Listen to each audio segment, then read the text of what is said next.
She was 22 when he walked away without looking back. She told herself the wound would scar over. It did. But scar tissue is not the same as healed flesh. It pulls tighter under pressure, and it never forgets the blade. 3 years in a forgotten province, serving people who treated her like furniture. 3 years building something small and survivable. Then one storm-lashed evening, the man who broke her open knocked on her door again. And this time he brought devastation wrapped in legal documents. Stay until the end of this story, and drop your city name in the comments. Let me know where in the world you're watching from. Okay. The storm had been building since noon, and by the time the first wolves of thunder rolled down from the Ashcroft Range, the village of Dunmore had pulled itself inward the way all frontier settlements did. Shutters latched, fires stoked, livestock moved into lower ground. The market square went empty in the space of an hour. Torchlight vanished from the tavern windows one by one. Seraphine Arden had learned to read weather the same way she had learned to read everything else in her 3 years at the Caldwell estate, quickly, quietly, and without anyone noticing she was doing it. She stood at the kitchen window now, watching the sky go the color of old iron, and calculated how long before the rain hit. 20 minutes. Maybe less. The herbs she had set to dry on the courtyard rack would be destroyed if she left them another hour. Her palms were already rough from the morning scrubbing, her lower back aching in the way it always did when cold air moved in from the north. But she had stopped keeping score of her body's complaints somewhere around the 8-month mark. You stopped counting what hurt when the list got too long. She went out through the side door and began pulling dried bundles of thyme and wolfsbane from the wooden pegs. The wind was moving in cold, irregular gusts that smelled of pine resin and distant rain. Her dark hair whipped across her face, and she shoved it back without ceremony, tucking a loose strand behind her ear the way she had done 10,000 times since cutting it herself with kitchen shears the previous winter. Nobody in Dunmore had the time or inclination to care what a serving woman looked like. That was one of its few virtues. She had the last of the bundles under her arm when she heard hoofbeats on the approach road. Fast hoofbeats. Not a merchant's measured trot, not a farmer's tired canter at the end of a field day. This was the disciplined, ground-eating pace of a trained horse ridden hard by someone who intended to arrive. Seraphine did not look up immediately. In 3 years at the frontier, she had learned that your first instinct was almost always your most accurate one, and that looking too quickly at something you did not yet understand was how you betrayed the fact that you were afraid of it. So she finished what she was doing. She turned back toward the kitchen door at the pace of a woman with nowhere urgent to be. She had 1 foot over the threshold when the horse slowed at the estate gate, and the rider called out to the gatekeeper in a voice she recognized the way you recognize a scar you have not touched in years, by the specific quality of the pain it produces. She stopped moving. Her hand stayed flat on the doorframe. Her body understood what her mind was still negotiating. The gatekeeper, old Darvish, was saying something in his toothless, rain-weary mumble. The rider answered. Short sentences, the kind of voice that was accustomed to being understood on the first repetition and did not particularly concern itself with what happened if it wasn't. Then he said her name. Not to her. To Darvish, as an inquiry, the way you ask for a road direction. But she heard her own name in that voice, and it moved through her sternum like a blade she had almost forgotten the temperature of. Veilor. Seraphine did not go back inside. She stood in the doorway with dried thyme under her arm and 3 years of careful, reconstructed composure arranged across her face, and she waited while the gatekeeper let the man through, because even now, even in this, running was something she could not afford to let herself do. He came through the gate on a black horse, wet from the road's first spray of rain. He had always ridden well, weight balanced, reins loose, the kind of rider who made it look like he and the animal had arrived at an agreement rather than a command. Nothing had changed about that. He dismounted before Darvish had finished pointing, and he handed the reins over with a coin pressed beneath them in a single fluid motion. And then he turned and found her standing in the kitchen doorway, and he went very still. She had thought about this moment. Not often, and not deliberately, but in the way your mind returns to an unhealed place at 3 a.m. when defenses are down. She had thought about it enough to know what she did not want to do, which was flinch, or step back, or give him anything that looked like distress. What she had not planned for was the fact that he looked tired. Not travel tired, something deeper. The kind of exhaustion that lives around the eyes of a person who has not permitted themselves to stop for long enough to feel it. His jaw carried several days of dark stubble. His traveling coat was stiff with road dust, and he moved toward her with the careful deliberateness of a man who knew he had no ground to stand on and was trying to find some anyway. She let him get close enough to speak normally before she said, "You have the wrong estate." His voice, when he answered, was lower than she remembered. "I have the right one." "Then Darvish made an error. He'll hear about it." "Seraphine, don't." The word came out flatter than she intended, with an edge underneath it she had not planned to show. She adjusted, pulled the composure back into place the way you cinch a loose strap before something heavy goes on your back. "Whatever you've come here to say, this is not the place for it. I work here. The Caldwells are inside." "The Caldwells are in the city." He said it without looking away from her face. "They left 3 days ago for the winter season. You're running the estate alone, same as you've done for 2 of the 3 years you've been here." She studied him for a long moment. The wind moved between them with a low, cold sound. "You had me watched," she said. "I needed to know you were safe." The word landed between them like a stone dropped into still water, and she felt the ripples of it move outward through something she had spent considerable effort making still. "Safe," she said. She said it the way you say a word in a foreign language that you have learned but do not particularly trust. "You left. That's all that happened. You left, and I made myself safe, which is a thing I learned to do because you were not here to—" She stopped, breathed, looked past him at the darkening sky. "Why are you here, Valor? Say it plainly and stop making me stand in the rain." He reached inside his coat and produced a sealed document case. Imperial Courier leather. She recognized the quality even in low light, the triple wax seal that meant official business, the silver cord that meant priority classification. The kind of thing that did not arrive in a forgotten frontier province unless someone had deliberately sent it here. "This concerns your brother," he said. Seraphine's hand moved before she consciously decided to move it.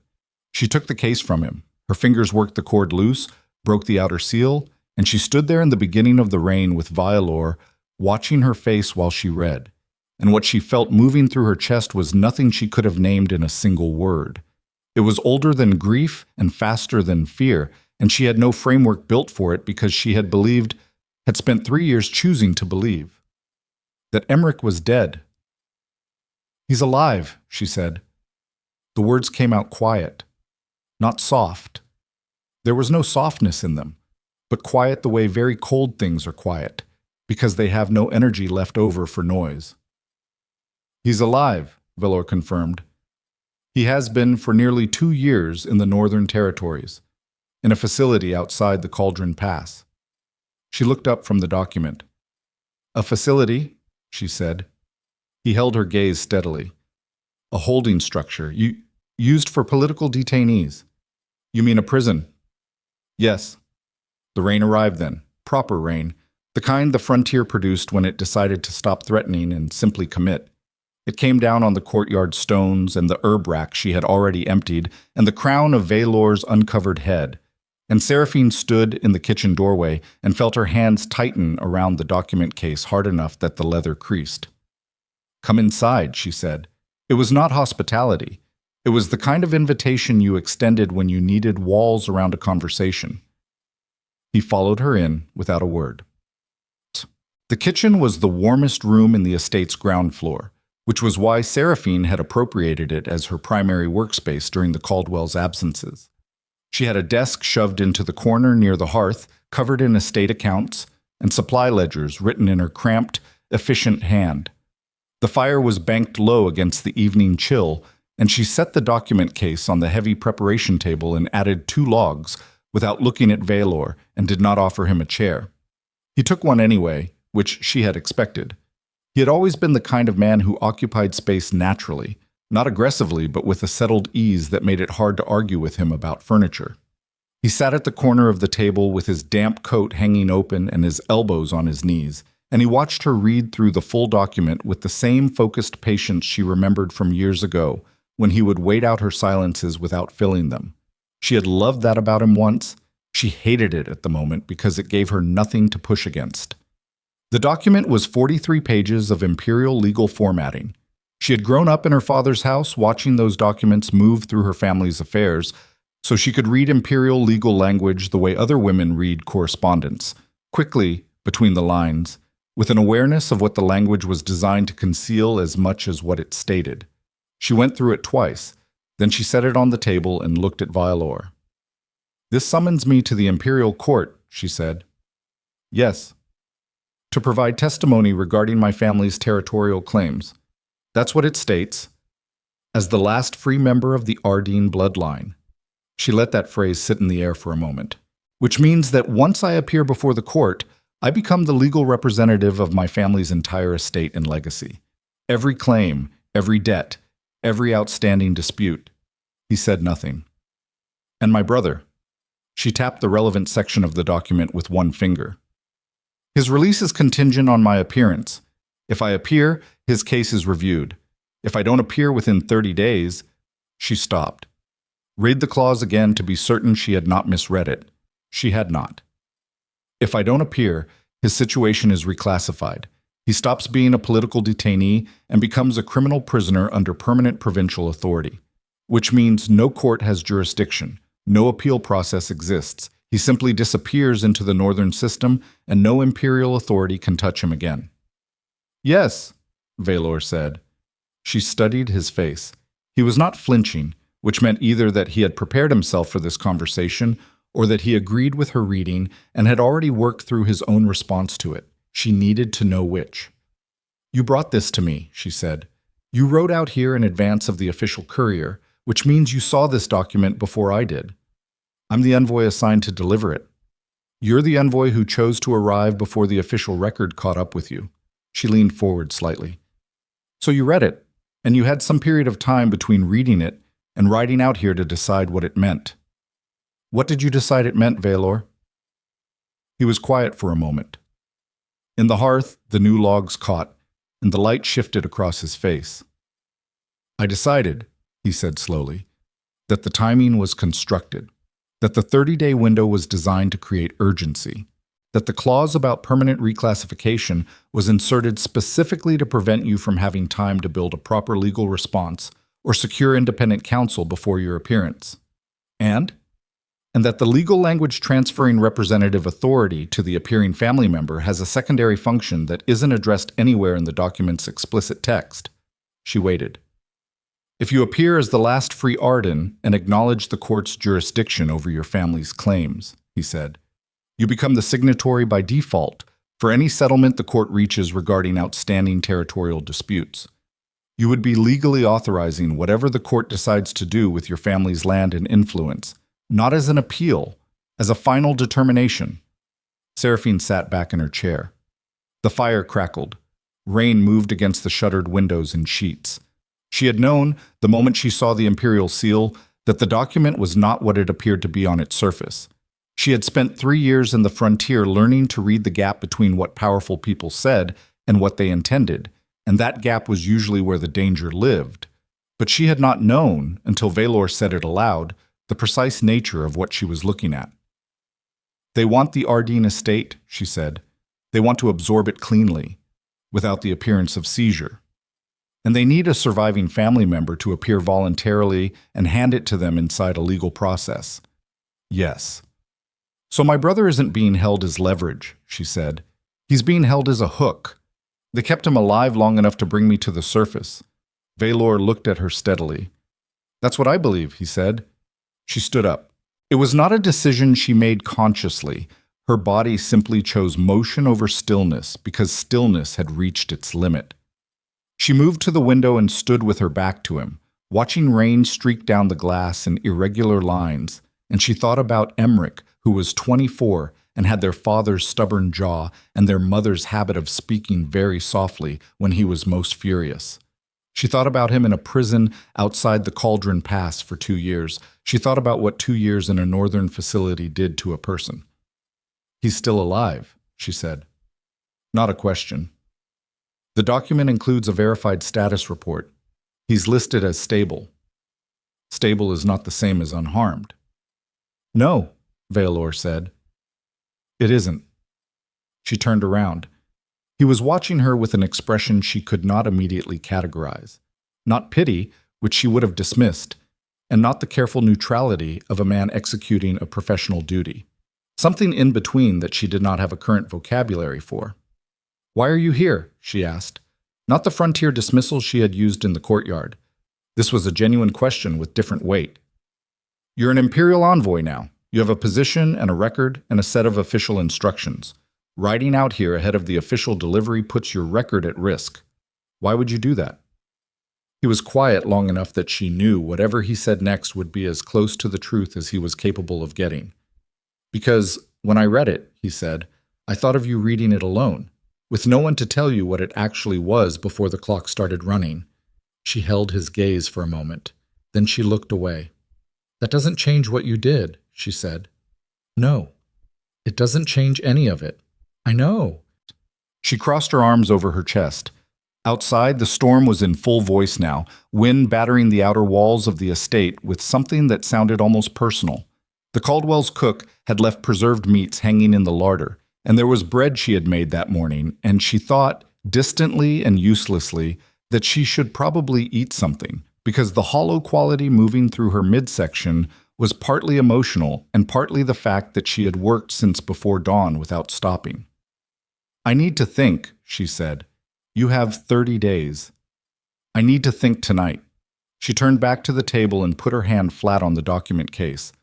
I need to know every contact you have within the court structure, not official contacts, the ones who owe you something or have enough private concerns about this council to be useful.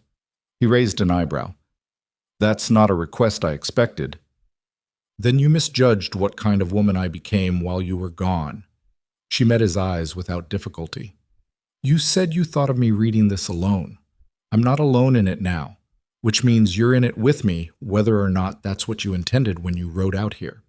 So I need to know what resources you have. I need to know the full picture of what this council is. And then I need you to tell me whatever it is you're still holding back. He was very still. What makes you think I'm holding something back? Because you read this document, she said, and you came to me. And you have the specific kind of careful around the eyes that a person gets when they know more than they're saying and they're trying to decide whether the timing is right to say it. She sat back down across the table from him. I've been reading people in a frontier province for 3 years, Veilor. Merchants, landowners, administrators, and every variety of person who thinks their real intentions are invisible. They're not. So tell me what you know that isn't in that document. Something shifted in his expression. A small thing, but she caught it. The specific give of a man who has been carrying something heavy and has just been offered permission to set it down. There's a name, he said. A counselor. Arden Mast. He's been building a dossier on frontier bloodlines for 7 years, working through court mechanisms to identify families whose legal standing is vulnerable due to death, exile, or absence of direct heirs, and constructing documents that absorb their estates into the state trust. The Arden case isn't the first. There have been at least 9 others that I can confirm. Seraphine felt the specific cold of something falling into place. 9 families, she said. 9 that I can confirm, possibly more. And he's been doing this within the system, through legal frameworks. Yes, which makes it nearly impossible to challenge from inside those same frameworks. Does the Emperor know? Veilor looked at her steadily. That is the question I cannot answer with certainty. She absorbed that. There was a significant difference between a corrupt counselor operating beyond the Emperor's awareness and one operating within it. The first could theoretically be exposed. The second was something else entirely. You've been investigating this, she said, quietly. For how long? 2 years. She sat with that for a moment. 2 years, the same length of time Emmerich had been held in the northern facility, and she thought about that alignment the way you think about a scar that still produces sensation, carefully, without pressing too hard. You haven't been able to stop it, she said. I haven't been able to stop it from inside, he said. Every time I get close enough to bring formal evidence, something shifts. A witness disappears. A record is reclassified. Someone who is willing to speak changes their position without explanation. He looked at the fire for a moment. Mast has connections in every administrative layer. He's built something that's very good at protecting itself. And my case? He looked back at her. Your case is different, because your brother is alive. Every other Ardeen family member is dead. If Emmerich is brought before the court and corroborates the nature of his imprisonment, it breaks the pattern Mast has spent years establishing. It creates a legal record that can't be reclassified because it happened in open session. So Emmerich isn't just leverage, she said. He's evidence. Yes.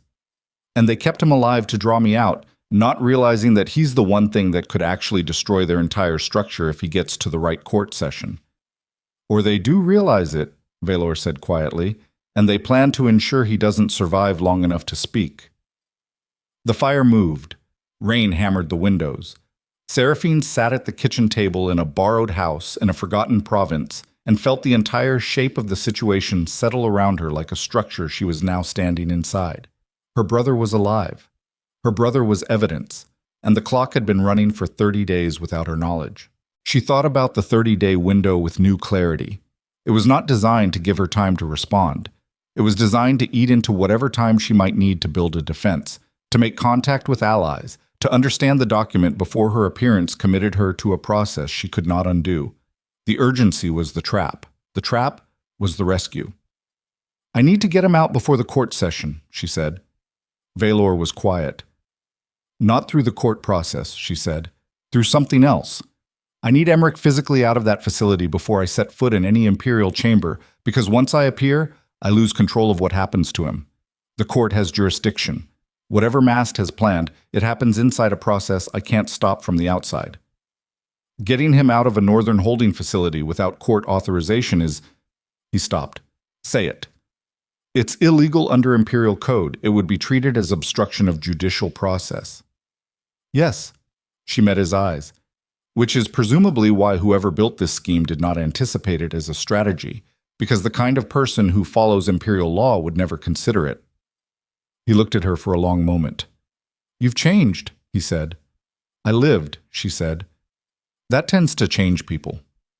She stood and moved to the window again, not to avoid his gaze, but because she needed to think while moving. Outside, the storm was at its full height. The courtyard torches had been extinguished by the wind, and the estate grounds were dark except for lightning that arrived in occasional white floods of illumination, turning the familiar architecture briefly strange. I can't do this from here. I need information about the facility. I need to know the access points, the staffing patterns, the legal structure of its operation. I need to know who else knows about what Mast has been doing and has enough stake in stopping him to take a real risk. Those aren't things I can get for you through official channels. I know. She turned around. But you've been running an unofficial investigation for 2 years, which means you have unofficial contacts. People who have given you information they couldn't give you on record. She watched his face carefully. Are those people real, Valor? Or are they theoretical? They're real. Then I need access to them. He was quiet for a moment that stretched. If I introduce you into that network, he said, there's no clean path back out. What I've been doing, I've kept it contained, small, deniable. If you become a visible part of this, you become a target beyond what the document already makes you. She almost smiled. It was not a warm expression. Valor, she said, I have been a target since the moment that document was sealed. The only difference between then and now is whether I know it. She came back to the table and sat across from him again. I appreciate what you came here to do. I appreciate that you thought of me reading this alone. But if you're going to be useful to me in this, you need to stop calculating what I can handle and start treating me like someone who has already decided to walk into the worst of it. He looked at her for a long moment. Then something settled in him. She could see it, that same specific shift she had noticed earlier, except this time it went deeper. There's a man, he said. A map maker, retired from Imperial service. He lives in a settlement called Greyvale, about 4 days' ride northeast of here. He spent 11 years surveying northern territories and has detailed records of every facility in the Cauldron Pass region, including internal layouts. Does he know what his information is worth? He knows enough to have hidden it very carefully. Would he share it? If the right case were made to him, Valor paused, and if there were guarantee of protection afterward. Who decides what protection looks like? Valor's jaw tightened slightly. That would require a higher authority than either of us. She studied him. You have someone in mind. I have a name that I have been reluctant to involve because involving him changes the nature of everything, the scale of it, the risk and the reach. She waited. Theron Valcrest, he said.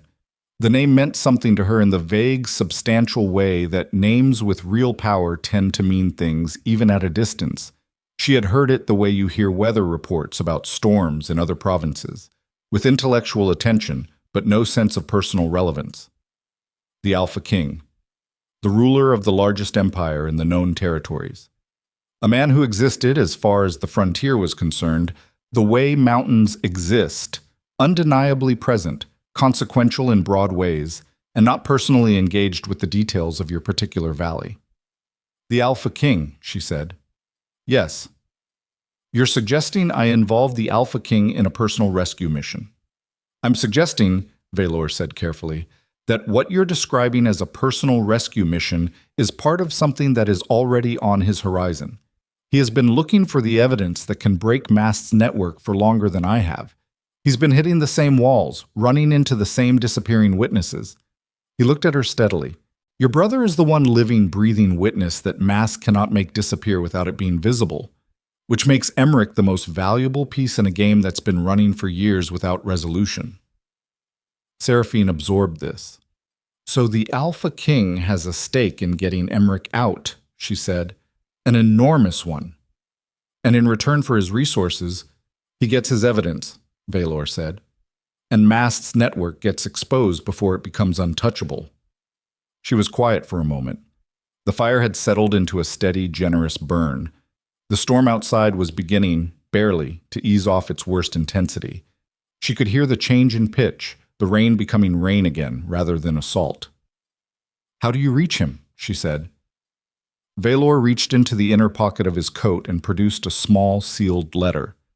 Not imperial courier leather, something older, plainer, with a wax seal she did not recognize, a wolf's head in profile, pressed deep and cleanly. You don't reach him, Valor said. He finds you. This letter, if it reaches the right hands, tells him where you are and that you have evidence of the full scope of Mast's operation. It goes through a specific chain of people, each of whom knows only their piece. Within a week, possibly less, you get a response. She reached out and took the letter from him. She turned it over and looked at the seal. The wolf's head was precise in a way that spoke of a craftsman who understood what the seal represented. Not just identity, but authority. The kind of authority that did not need to announce itself loudly because it had never needed to. And if his response is no, she said, then we find another way. But I don't believe it will be no. She set the letter on the table beside the document case. Two sealed things. One was the mechanism of her destruction, carefully constructed over years by men who had counted on her having no alternative. The other was something she did not yet understand, held out by a man she did not trust, pointing toward an authority she had never had occasion to consider relevant to her life. You should sleep, she said. You've ridden far enough that you're not thinking as clearly as you think you are. There are rooms above the kitchen. Take one. He looked at her. Seraphine. Don't. The word came out the same way it had in the courtyard. Whatever you want to say about before, not tonight. I have 30 days and the first 8 hours of them are already gone. I need to think, and you need to sleep, and we can do the rest of this in the morning. He held her gaze for a moment, then nodded and rose from the chair. He was at the door to the stairwell when she spoke again. Valor. He stopped. If you knew about my brother for 2 years, she said, and you waited until the document arrived to come to me. She did not finish the sentence. She did not need to. She heard him breathe in the silence. I know, he said. He went upstairs.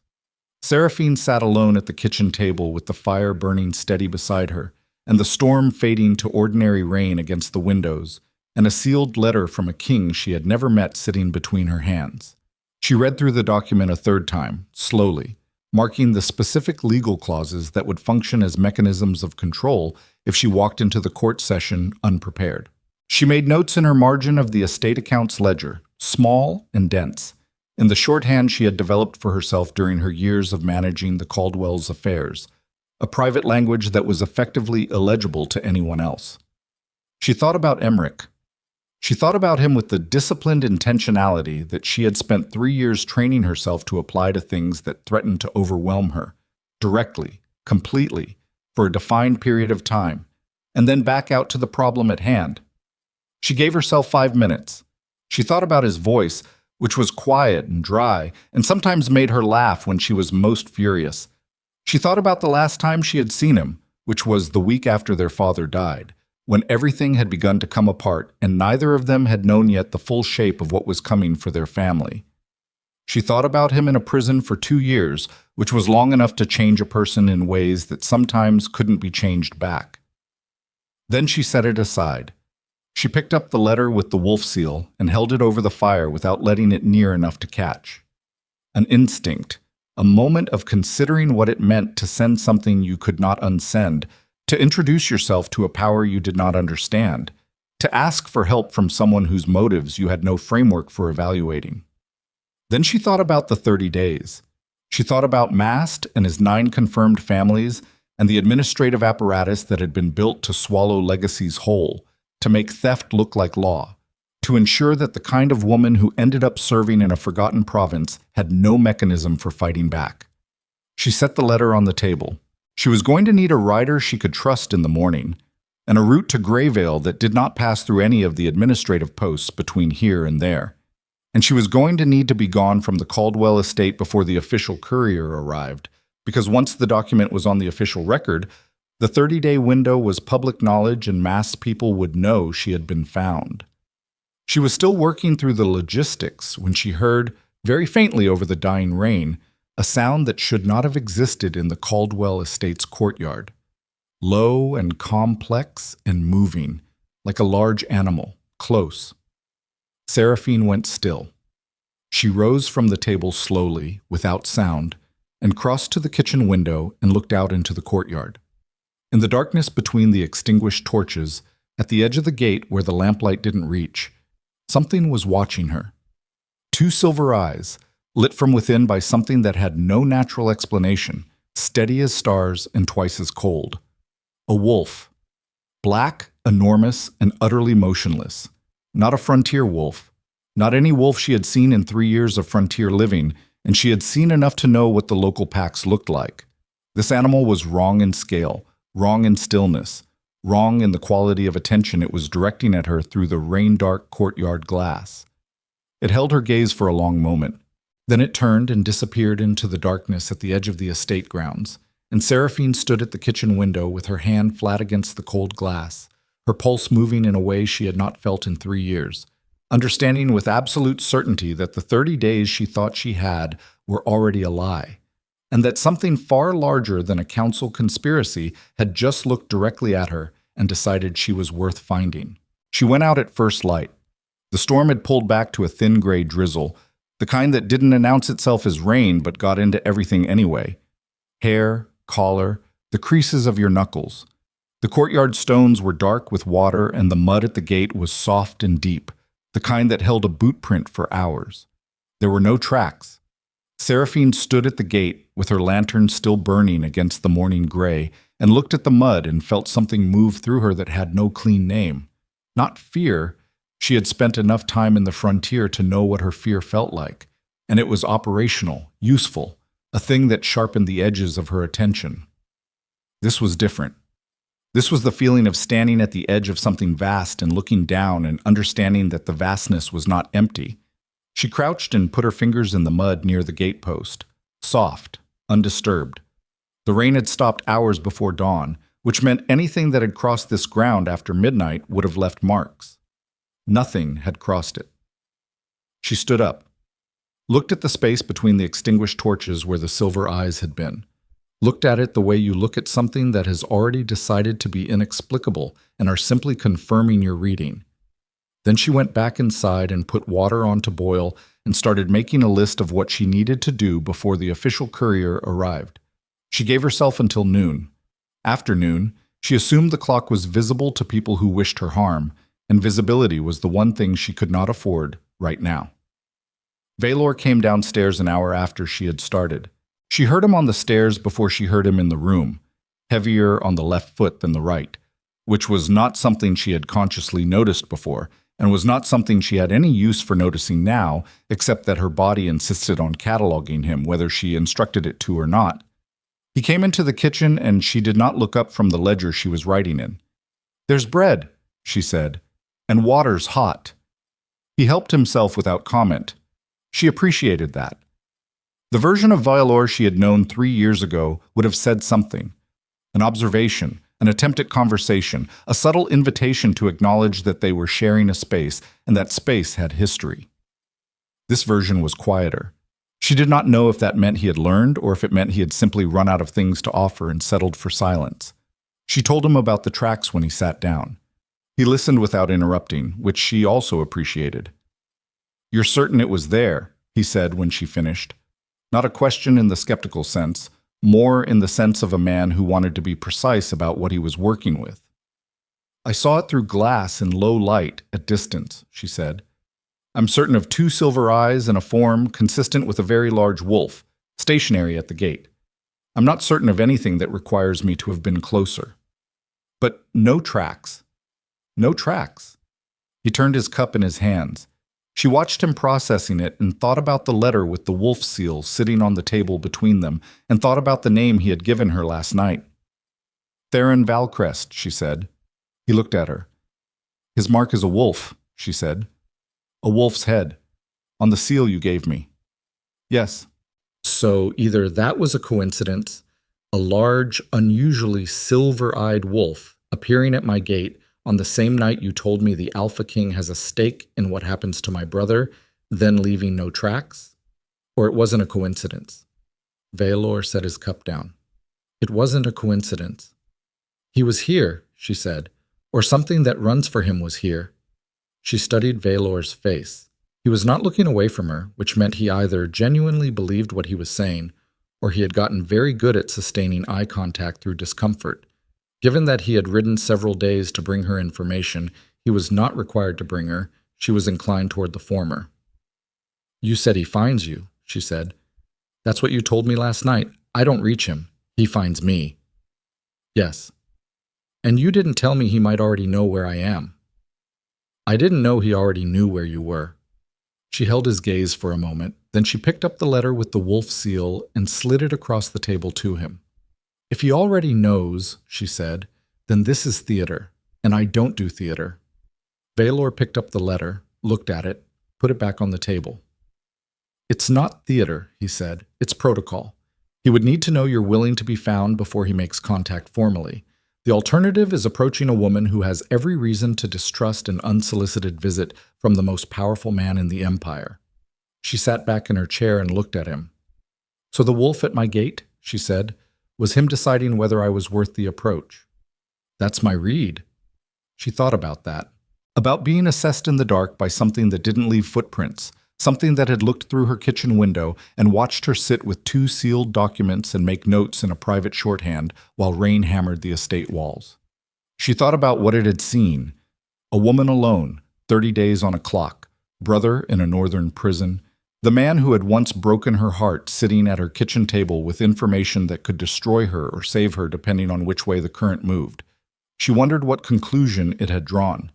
She picked up the letter and held it out to Valor. "Send it," she said, "through whatever chain it goes through. And while we wait, I need everything you have on the Greyvale mapmaker. Name, background, what he knows, what he wants, what he's afraid of." Valor took the letter. "His name is Corin Fett. He's 63, former Imperial Survey Corps, medically discharged after an injury in the Northern Territories that cost him 2 fingers on his left hand. He mapped the Cauldron Pass region over 9 years. He knows the inside of every facility out there, the way other men know the inside of their own houses." He paused. "He's also been drinking steadily since he left Imperial service, which either makes him easy to approach or extremely unpredictable depending on where you catch him in the day." "What does he want?"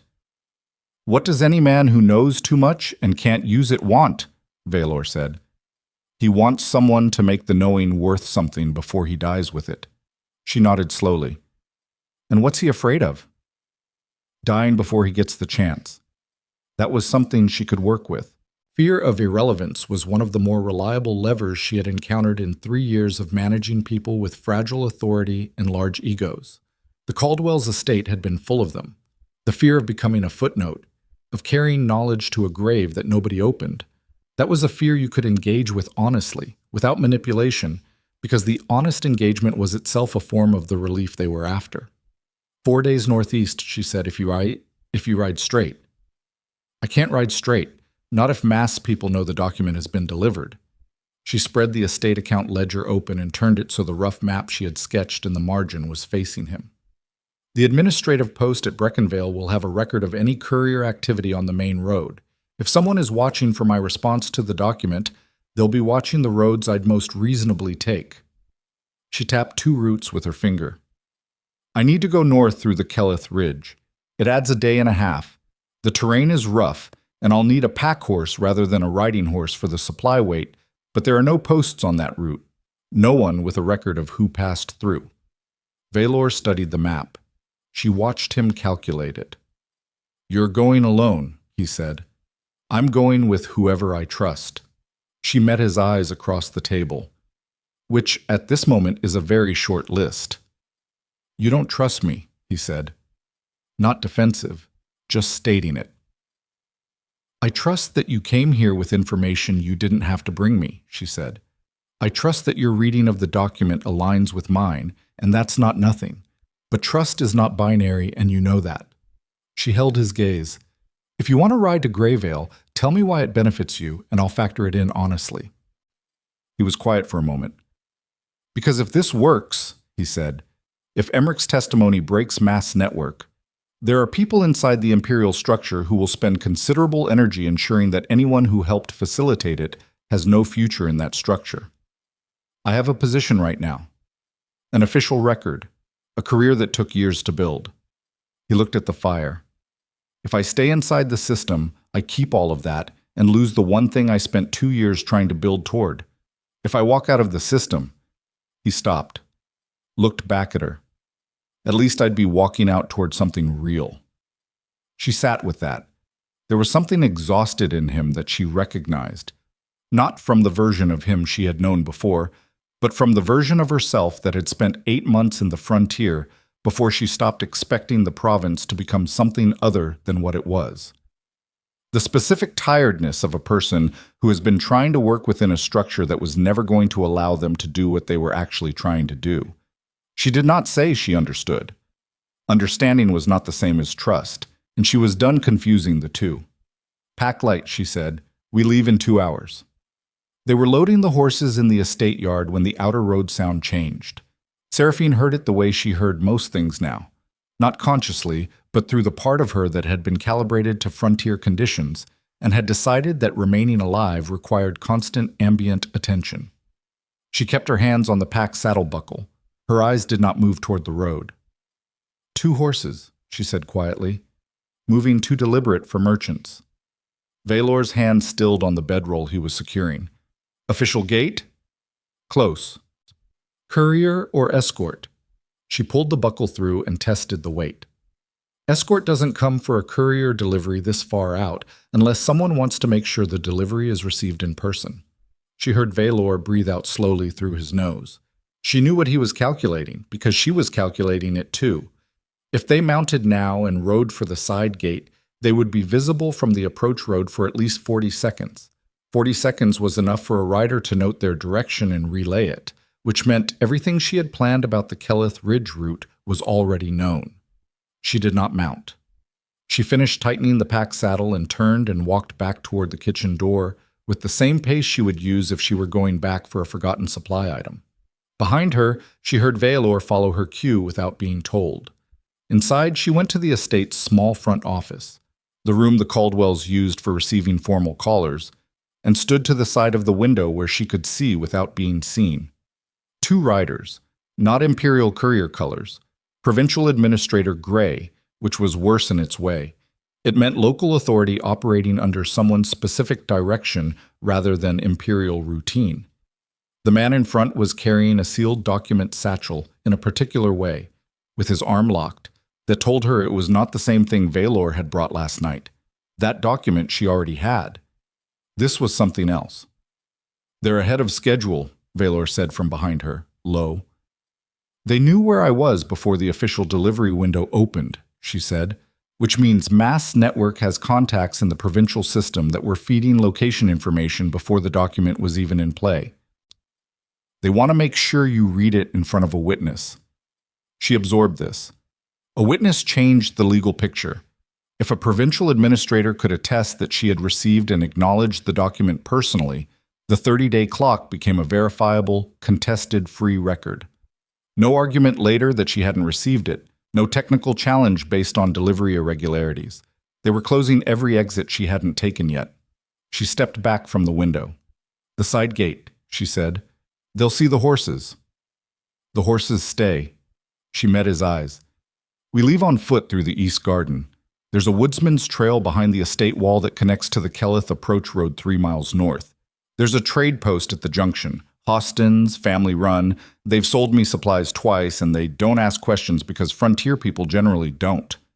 She was already moving back through the kitchen, pulling the document case from the table and the sealed letter and her personal ledger and pushing them into the waterproof carry bag she used for estate correspondence. "They'll find 2 saddled horses and no one home, and they'll note it. That gives us time before they decide what to do about it." "Your horses are the Caldwell's horses," she said. "I have nothing here in my own name. 3 years in this house, and nothing is mine." She said it flat, without bitterness, because bitterness was a luxury she had stopped affording around the 18-month mark. "Which means they can't seize anything I own by finding this house empty." She was at the kitchen door, and she stopped and looked at the room once. The fire she had banked, the ledger she had been writing in at the table, the window she had looked through last night and seen silver eyes in the dark. She had believed, when she came here, that small was survivable, that disappearing into service in a forgotten province was a form of protection. She had built that smallness carefully, and it had held for 3 years, and she had told herself the scars had finished pulling. They hadn't. They had just been waiting for something worth pulling toward. She went through the door. They were 3 miles up the Kelleth Trail, moving fast through pine and frozen mud, when Valor said her name. She didn't stop walking. "The horses at Hostin's," he said. "If we're going 4 days without a mount, Hostin's has horses. His son runs a hire operation out of the east barn. He won't ask where we're going." She stepped over a root that crossed the path. "He'll charge twice the going rate because he'll know we're in a hurry, and frontier traders are not sentimental about leverage. You've done this before." "I've planned for it," she said. "There's a difference. Planning for something means you haven't had to do it yet, which is preferable." She paused at a fork in the trail and took the left branch, which was narrower and went uphill through denser cover. "Keep up." She heard him behind her, adjusting his pack weight, his breathing settling into the rhythm of a man who had done difficult terrain before and knew how to distribute his effort. She kept her own breathing even and deliberate and put her attention on the ground ahead of her, which was what mattered, which was always what mattered. She did not think about the house she was leaving. She thought about Emmerich, 24, in a facility outside the Cauldron Pass, and she thought about Corin Fett in Greyvale with 11 years of survey maps and 2 missing fingers and a drinking habit and the knowledge that could get her brother out of a northern prison. She thought about a wolf with silver eyes that left no tracks in the mud, and she thought about the fact that somewhere out there, the alpha king of the largest empire in the known territories had looked at her through a window in the dark and made a decision about whether she was worth finding. She intended to make sure that decision was correct. They were 2 hours up the ridge trail when she saw the first rider on the slope below them, moving through the trees at a distance that was too deliberate for a casual traveler and too quiet for a man with honest intentions. She stopped, put her hand back to stop Valor without speaking. The rider below picked his way through the pines with the patient, contained movement of a man who was tracking something and was confident enough in his read of the terrain that he did not need to hurry. He had not seen them yet, but he was moving on a line that would intersect their trail within 20 minutes. Seraphine looked at the slope above them, the slope below them, the trail ahead, and made 3 calculations simultaneously. The one about distance, the one about speed, and the one about what it meant that they had been tracked to the Keleth Ridge within 2 hours of leaving the estate on foot through an unmarked garden path. They had someone already on the ridge, she said, so quietly it barely made sound. Before we left the house, before the riders arrived at the gate. Valor's voice came back equally low, which means they weren't trying to deliver a document. No, she said. They were trying to close a box. She looked at the tree line above and felt the cold of it settle through her chest the way cold water settles, but complete, immediate, clarifying. We were never supposed to have 30 days. They expected me to be contained within the hour. She started moving again, faster now. Not running on ridge terrain in winter mud was how you broke an ankle, but with the specific ground-eating efficiency of a person who has recalculated what the situation actually is and adjusted their pace accordingly. Whatever she had thought this was 24 hours ago, it was not that anymore. And the man on the slope below was already changing his angle. He had found their trail. She did not run. That was the first decision, made in the space between one breath and the next, and it was the right one.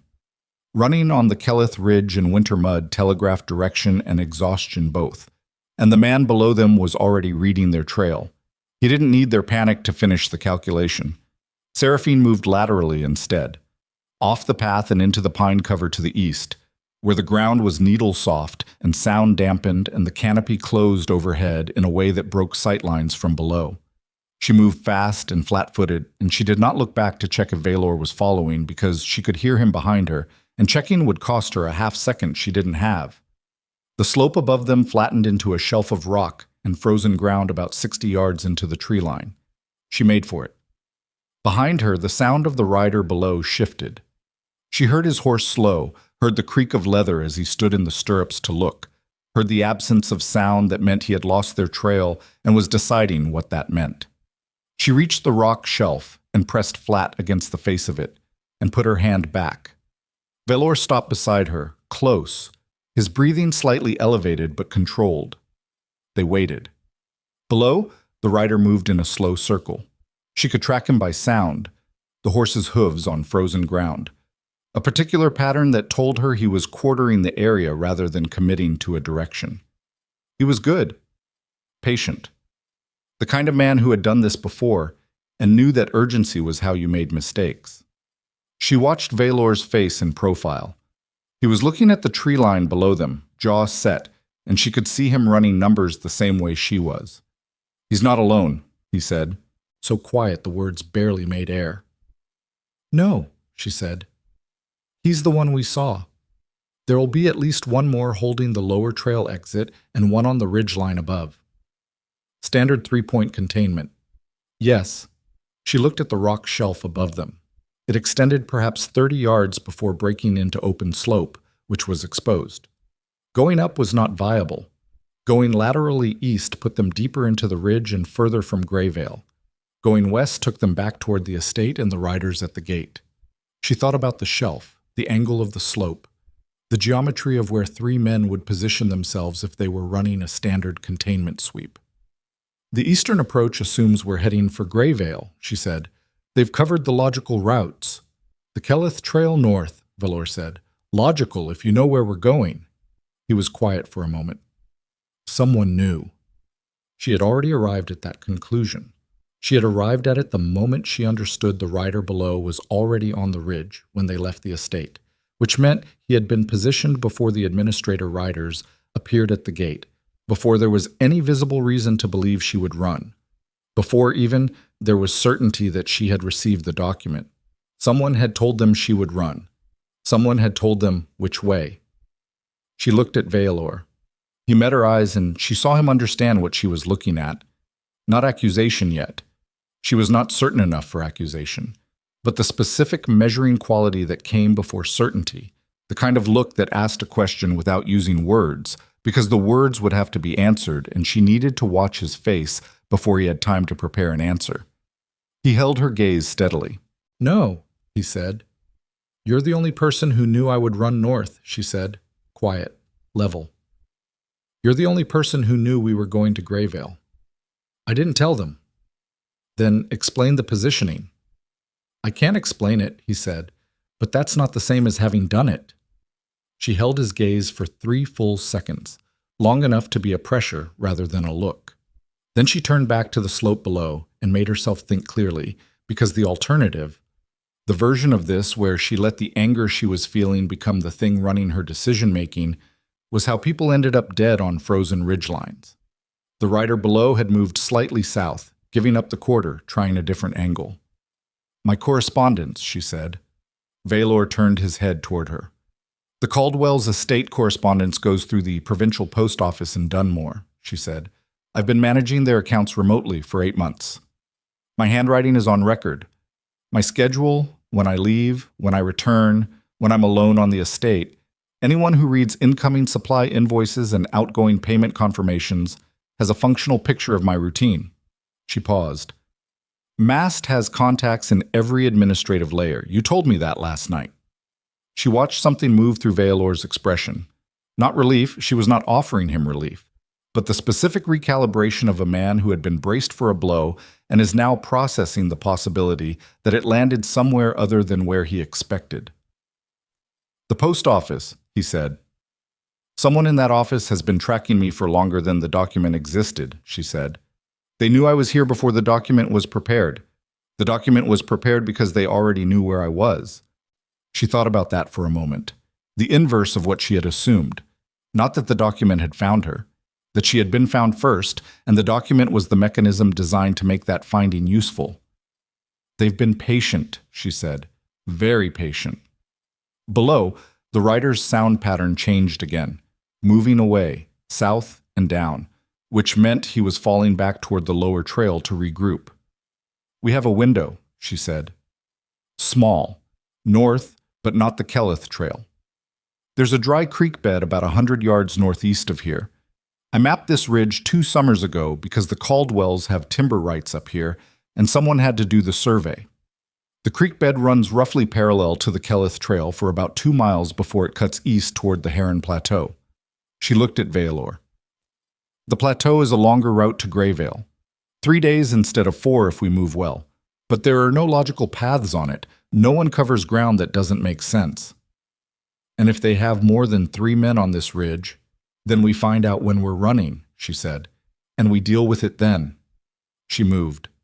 They went north through the trees, using the canopy and the frozen ground together, and she counted her footfalls and kept her breathing measured and did not think about Valor behind her, about whether the 3 seconds of eye contact had been sufficient, about whether she was making a calculation or an assumption. She thought about the creek bed. She thought about Emmerich. She thought about the fact that someone had been watching her for longer than she had known she was worth watching, and what that meant about how thoroughly she had been wrong about the smallness she had built for herself in Dunmore. She had believed she was invisible. She had believed that serving in a forgotten province made her irrelevant to the mechanisms of power that had already taken her father, taken her family's land, taken everything except her brother, who turned out not to have been taken at all, but held, deliberately, as the piece that would eventually be used to take her. The smallness had not protected her. It had only delayed the timeline. She found the creek bed where she remembered it, and they moved into it, and the frozen mud held their boots but did not give way, which was what she had counted on. Around them, the ridge was quiet in the specific way that wasn't empty, just watching. They were 2 hours into the creek bed when Valor said, I need to tell you something. She did not slow her pace. Tell me while we're moving, she said. The contacts I have, he said. The network I've been using to investigate Mast. There's a man in it. A courier out of the Northern Territories who has been feeding me information about the Cauldron facility for 6 months. And? His name is Brendan Holt. He's the one who confirmed Emmerich was alive, who gave me the status reports. He paused. He's also the one who told me you were in Dunmore. I reached out to him 8 months ago to trace the last known locations of surviving Ardeen family members. He found you. Seraphine stopped walking. She stood in the creek bed with the frozen mud under her boots and the ridge silent around her, and she turned and looked at Valor with the full weight of what she had just understood settling through her chest like a stone through cold water. You found me through a contact, she said, a contact who is embedded in the Northern Territories, who has access to information about the Cauldron facility and its prisoners. She kept her voice level with the specific effort of someone who has learned that volume is not the same as force. A contact who knew exactly where I was, what my schedule was, and that you were coming to find me. Valor's jaw was tight. I didn't know he was compromised. But he is. He was quiet for a moment that cost him something. She could see it cost him. He may be, he said. He is, she said, because the only people who knew to position a man on this ridge before the administrator riders arrived at my gate were people who had been briefed on your visit, and the only person outside Mast's network who knew about your visit was the contact who told you where I was. She looked at him steadily. Brendan Holt works for Mast. The wind moved through the creek bed with a low, cold voice. The status reports, she said. 6 months of confirmation that Emmerich was alive and stable. All of it fed to you through a man who was managing what you believed. She thought about that, the specific, careful construction of it. A believable source, a consistent narrative, information accurate enough to be trusted, but shaped to produce a particular outcome. To bring Valor to her, carrying a letter with a wolf seal, convinced he was running an independent investigation when he was running exactly the course Mast had laid for him. He used you, she said. Not cruelty, just the shape of the thing. He built you into the mechanism that found me. Valor looked at her, and there was something in his face that she had not seen before. Not shame exactly, but the expression of a man who has understood, fully and without defense, that he has been the instrument of harm to someone he came here intending to help. She almost felt it, almost let the scene of it matter in the way it might have mattered 3 years ago, before she had learned that a person's genuine regret was real and also insufficient. The letter, she said. The one with the wolf seal. He looked at the bag on her shoulder.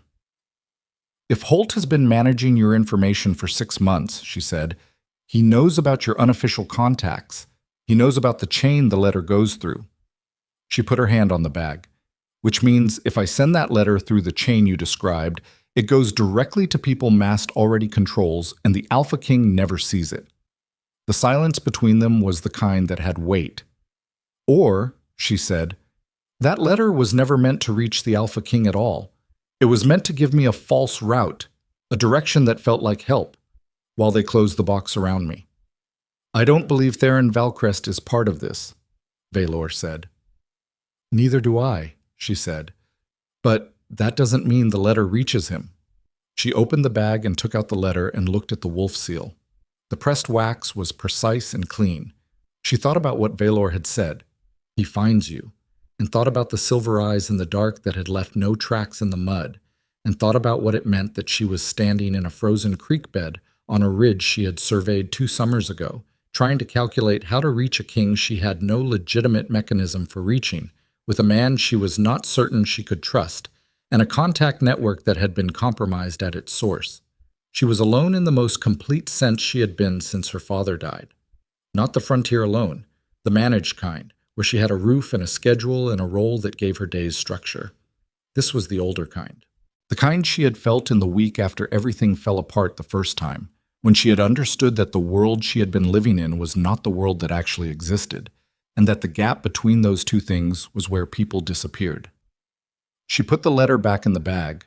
She looked at Valor, and she made a decision she could feel in her body the way you feel a door closing. The specific finality of it, the understanding that on the other side of this choice, the version of her that had been surviving quietly in a forgotten province no longer existed as a viable option. Tell me every route that letter takes, she said. Every hand it passes through, every step of the chain. He told her. She listened to each step, and she tested each one in her mind against what she now knew about Brendan Holt, and she found the break in the chain, not at the first exchange where Valor delivered the letter, but at the third, a man in a trading post 2 days south of the Heron Plateau, who Valor knew only by a contact name and had never met in person, a contact name given to him by Brendan Holt. The third step is the break, she said. Valor closed his eyes briefly, opened them. Yes. Which means the first 2 steps are clean. If Holt didn't compromise them separately, did he introduce you to them? No, I found them independently before Holt came into the network. She absorbed that. It was not certainty. But in the absence of certainty, you worked with the best available information, and you held your conclusions loosely, and you moved. Then I deliver it myself, she said, to the second step. And I explain that the third step has been compromised, and they need to find a clean route from there. She met his eyes. Do they have the standing to do that? The second step is a woman named Kara Vesh. She runs supply routes across the Northern Territories. She's been passing information independently for 3 years. He paused. She has standing. Then that's what we do. She adjusted the bag on her shoulder. How far to Kara Vesh? She has a regular stop at a crossroads settlement called Norden. On our current route, he calculated, 2 days.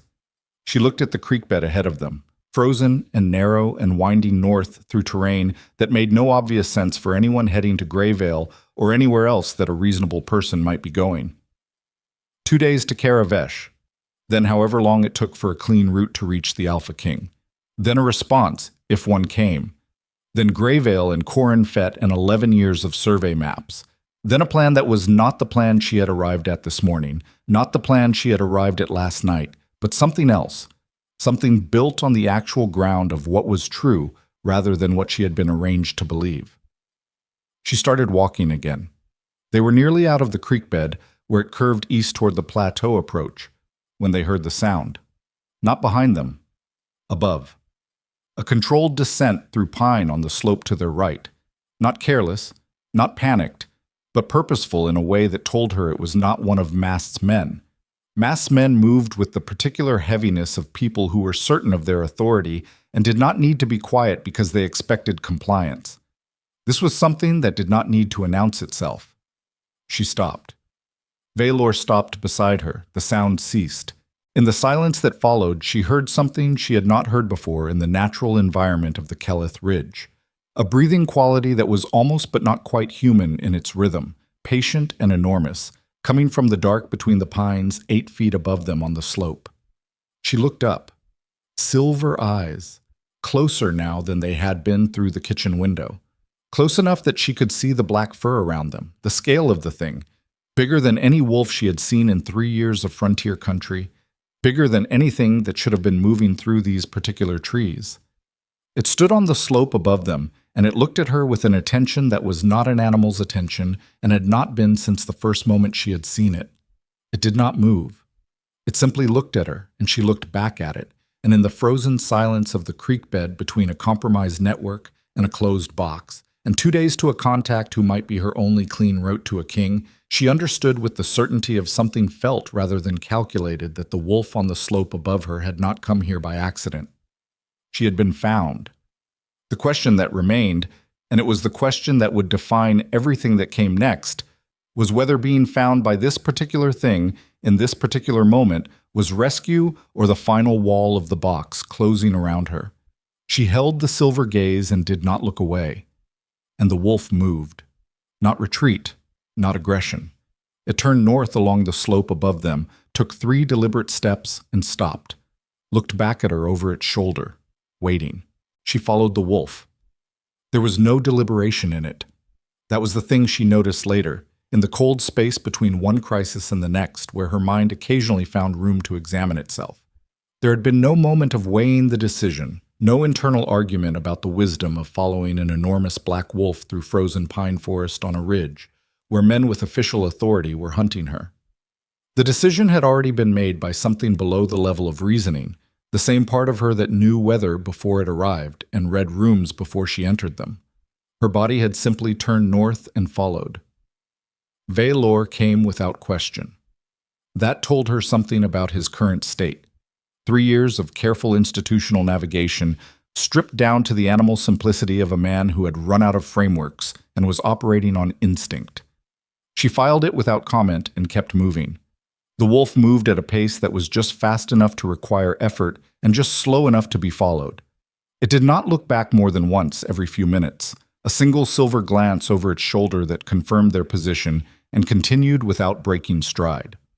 It moved through the pine forest with the specific efficiency of something that had spent its entire existence learning this particular terrain, choosing lines between trees that would not have been obvious to her but proved, once she was in them, to be exactly right. solid ground where the slope looked soft, stable footing where the mud looked deep. After 40 minutes, it brought them out of the ridge forest onto the edge of the Heron Plateau through a gap in the rock that she would never have found from her own survey maps.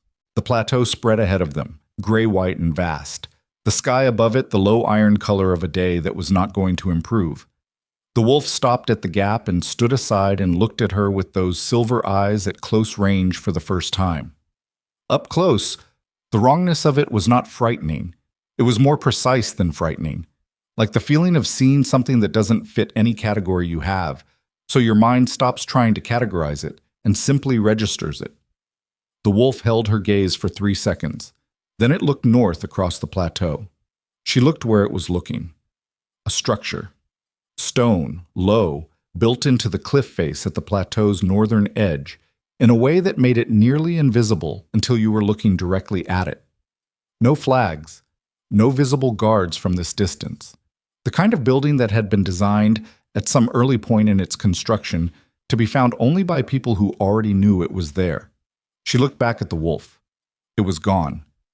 She stood at the gap in the rock with the plateau ahead and Vialor beside her and the ridge forest behind them, and she felt the cold come in off the plateau's open expanse with a directness that the trees had been blocking. And she thought about the structure at the cliff face and thought about what Vialor had said. He finds you. And thought about a man who ruled the largest empire in the known territories choosing to send something like this to look at her through a kitchen window and decide she was worth the approach. She started across the plateau. The structure resolved itself as they crossed the open ground. Not a fortress exactly, not large enough for that, but built with the specific intentionality of something that was not meant to be comfortable. Functional stone, reinforced angles, narrow windows that gave sight lines without offering them in return. The door was iron-banded oak, and it opened from the inside before she reached it. The man who opened it was not what she expected. She had been building a picture in the back of her mind since Vialor first said the name. Alpha King, ruler, feared on battlefields, obeyed by every pack. The picture had produced something inevitable, the composite image of authority that power at that scale tends to generate. Large, declarative, accustomed to the specific ease of a person who has never had to justify their presence in a room. Theron Valcrest was large, yes. She registered that in the first second, the height and the breadth of him, the way he occupied the doorway without apparent effort, the way his hands rested at his sides with the settled stillness of a man who had never needed to signal power through gesture because the power was already legible by other means. But he was not what the composite image had produced. There was something worn at the edges of him.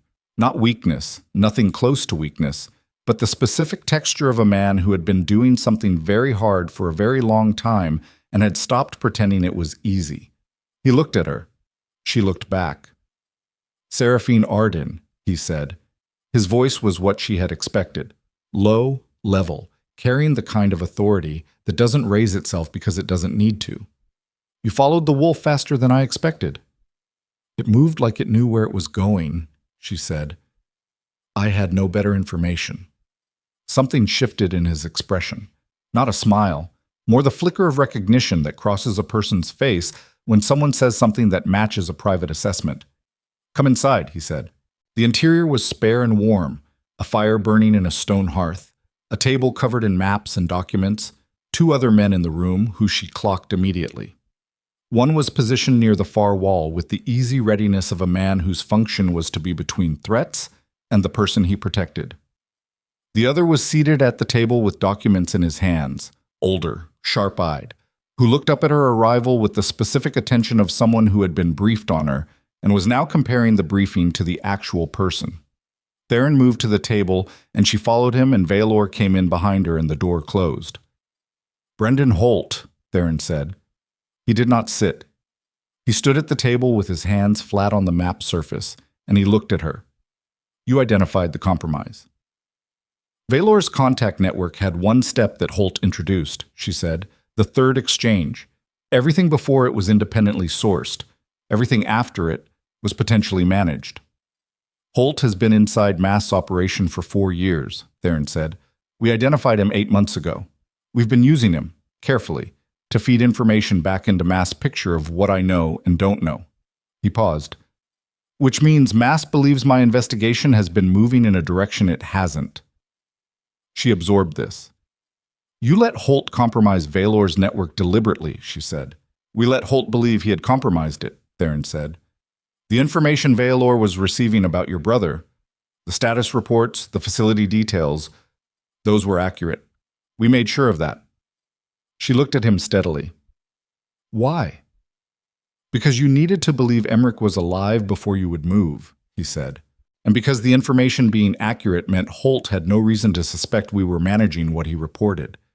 He held her gaze. Your brother is alive. Everything Valor told you about his condition is true. I want to be direct with you about that before anything else.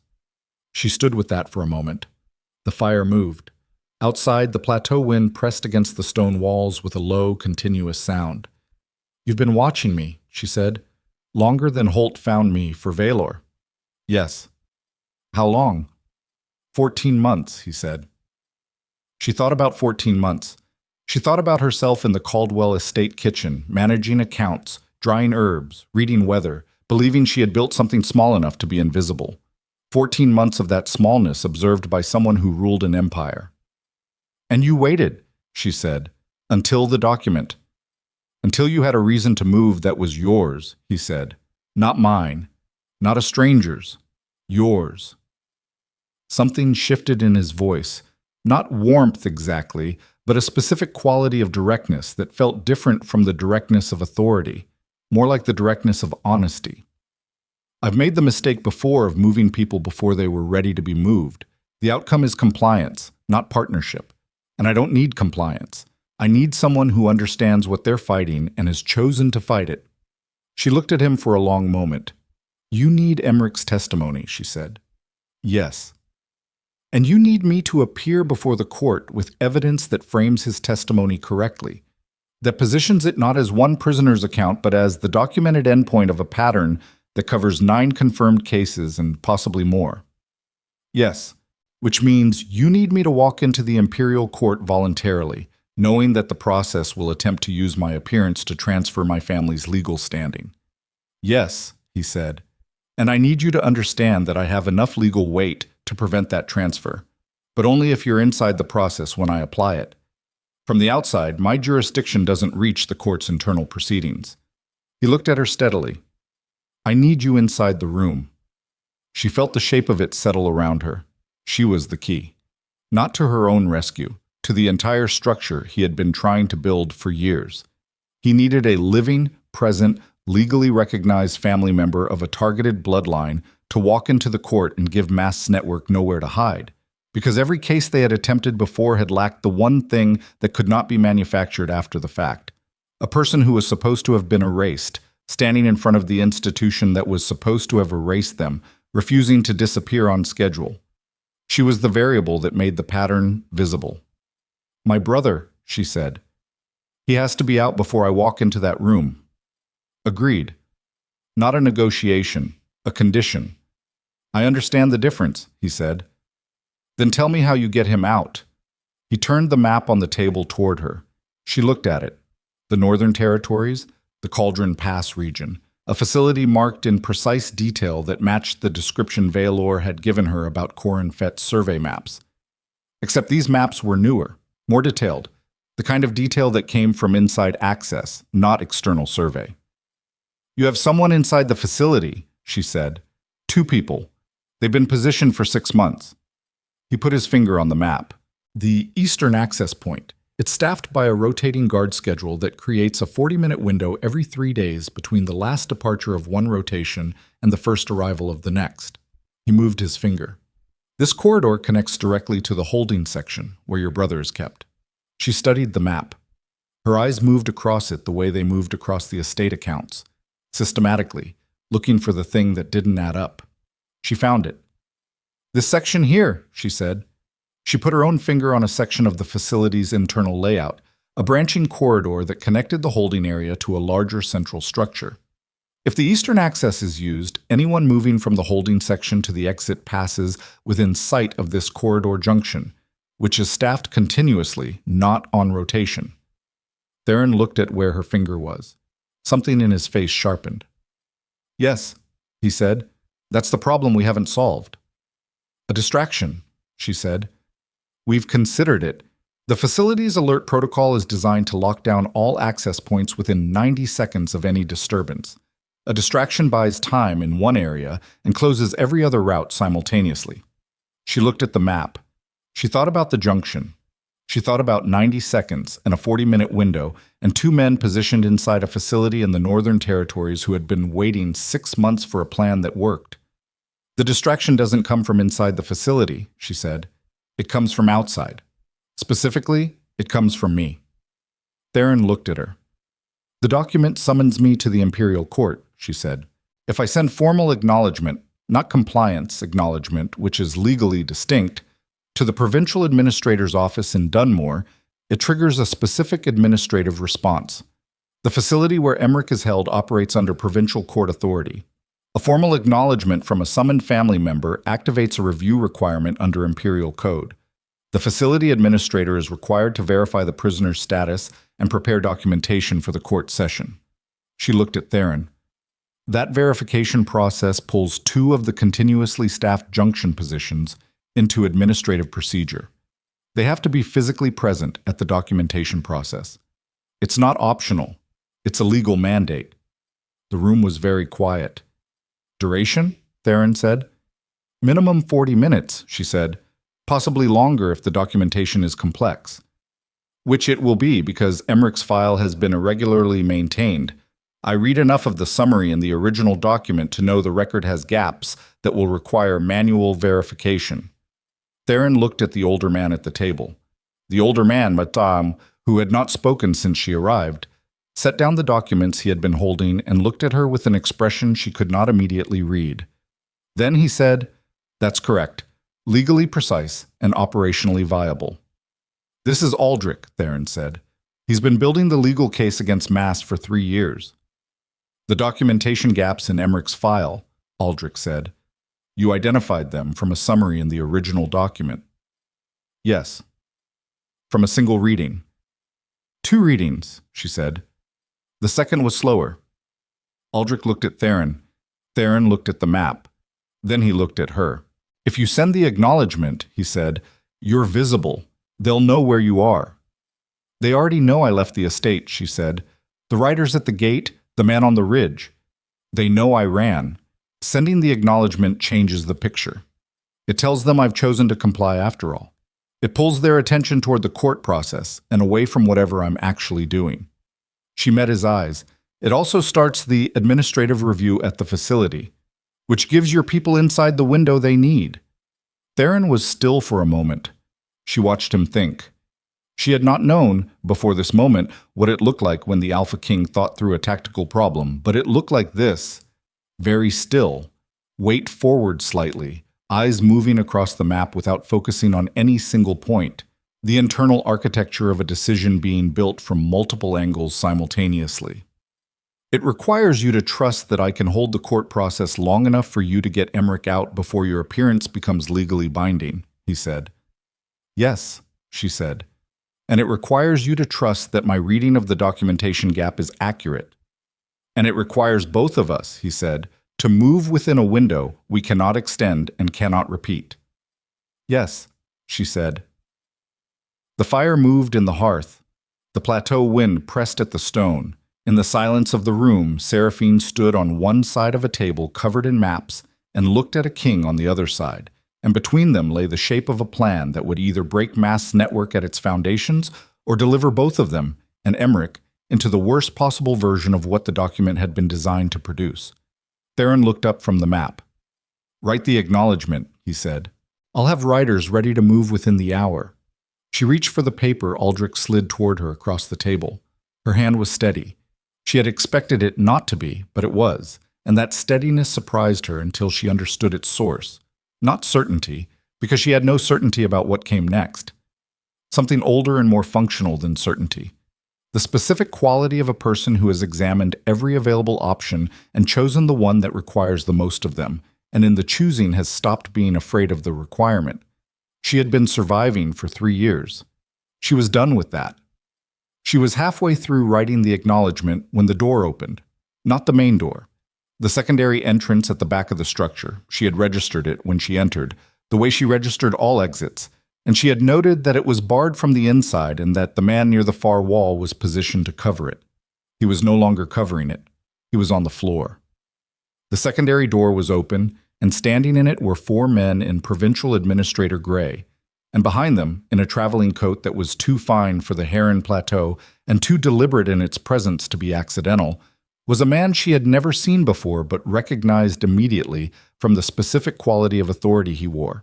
Not the earned kind, not the kind that came from doing difficult things over a long time, but the administrative kind, the kind that came from controlling the mechanisms that other people had to navigate. Arden Mast looked at her across the room with the patient, calculating attention of a man who had been very good for a very long time at waiting for a box to close. "Seraphine Arden," he said, "and here I thought you'd run further." Theron had gone very still beside her.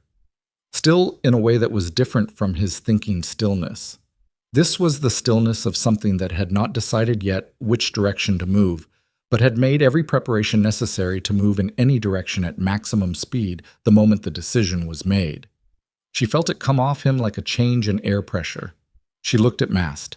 She looked at the 4 men behind him. She looked at the acknowledgement, half-written, on the table in front of her, and she understood, with the cold, clarifying certainty of someone who has just watched the last theoretical option disappear, that the 40-minute window at the Cauldron facility was going to open in approximately 6 hours, and that Theron's people inside would move whether or not they received a signal, because the schedule did not care about the situation on the Heron Plateau, and that if she was still in this room when that window opened and closed, Emmerich would spend another rotation cycle in a northern prison while Mast stood in front of her with 4 men and a traveling coat and the specific patience of a person who believed he had already won. She set the pen down. She looked at Theron. He was already looking at her. In the fraction of a second that passed between them, something was communicated that did not require language. The specific, compressed understanding of 2 people who have arrived at the same calculation simultaneously and are now deciding whether to trust each other with the conclusion. She picked the pen back up. She finished writing the acknowledgement. "Aldrich," she said without looking away from Mast, "that needs to reach the Dunmore Provincial Post before nightfall." "You're not in a position to be sending correspondence," Mast said. "I'm in a position to be doing exactly what your document requires of me," she said, "which is acknowledging receipt and confirming intent to appear. You built a 30-day window. I'm using it." She set the pen down again and looked at him fully. "Unless you'd like to explain to the Imperial Court why you physically prevented a summoned family member from complying with a legal order."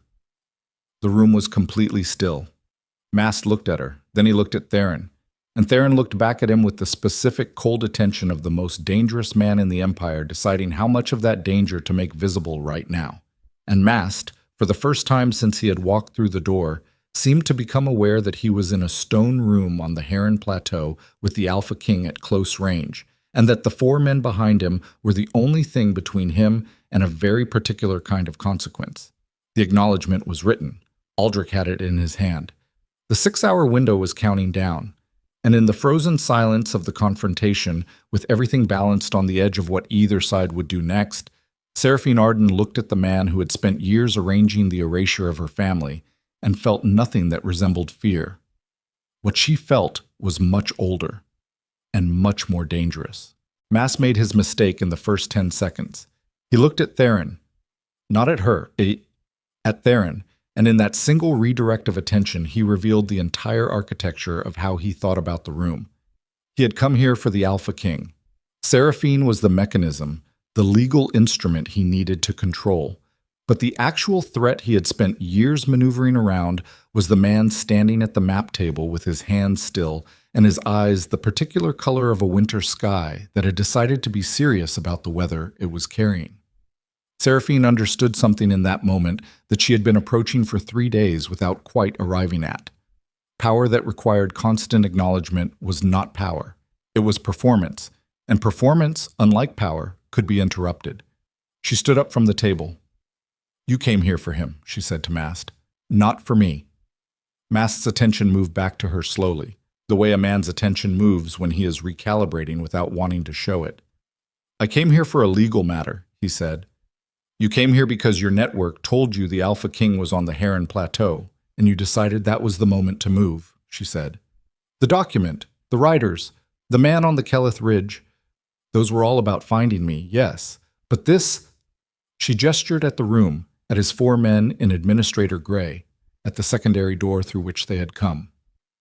This is about him. You've been trying to get inside the same room as Theron Valcrest for years, haven't you? On your terms, with legal instruments in your hand that make it look like procedure. Mass looked at her with the careful stillness of a man reassessing something he thought he had already assessed. You're intelligent, he said. That's been in the reports. Tell me what else is in the reports. That you're alone, he said. That you have been for 3 years. That the people who should have protected you didn't, and that experience has made you cautious and capable, but ultimately, he paused, choosing the word with the precision of someone who understood that words in the right order were a weapon, isolated. She let the word sit. Aldrich, she said. She did not look away from Mast. The acknowledgement. She heard Aldrich rise from the table. One of Mast's men moved to intercept. Theron moved faster. Not toward Mast, toward the man who had moved. He crossed the distance in 2 steps and put himself between Aldrich and the administrator with the specific contained efficiency of someone who had decided exactly how much force the moment required and was not interested in exceeding it. He did not touch the man. He simply occupied the space the man had been moving through, and the man stopped because stopping was the only option available to him that did not require testing what happened when you physically contested the Alpha King's position in a small stone room. The correspondence goes, Theron said. His voice had not changed. That was the thing about him she kept registering. The absence of escalation in his voice even when everything else in the room was escalating. As if volume were a resource he had decided, a long time ago, he would never waste. Aldrich went through the main door. 2 of his men went with him. Mast watched this happen with the expression of a man who had arrived with a plan and is now watching the plan encounter the reality it was not designed for. You can't hold me here, Mast said. I'm not holding you anywhere, Theron said. He came back to the table, stood beside Seraphine with perhaps 18 inches between them. You came through my door. You can leave through it whenever you'd like. Then I'll leave with her. No, Theron said. You won't. The 2 words had no particular force in them.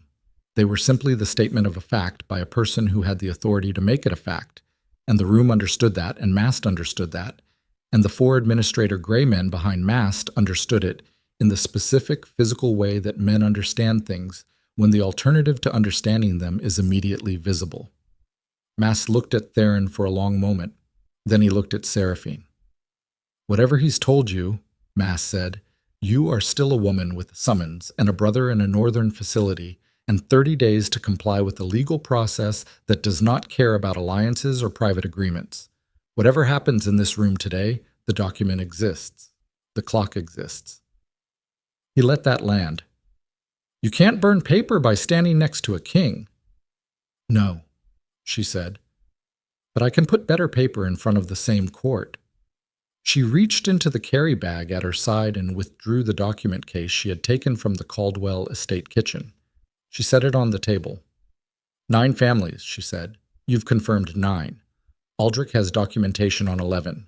And my brother, when he speaks in open court session, will confirm the specific mechanisms used in the Ardeen case. The imprisonment, the legal timeline, the connection between the summons and the transfer clause. She looked at Mast steadily. You built something very careful. You made it look like law because you understood that law was the one language the court would accept without question.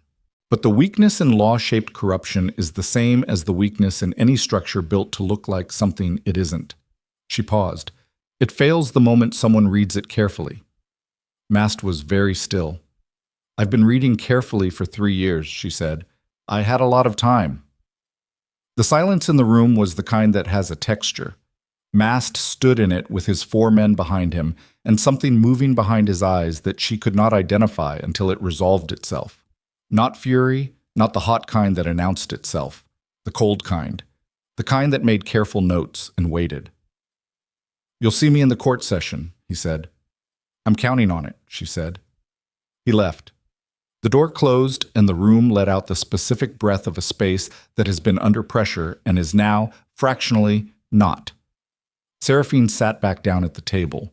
Her hands were not shaking. She noted that again.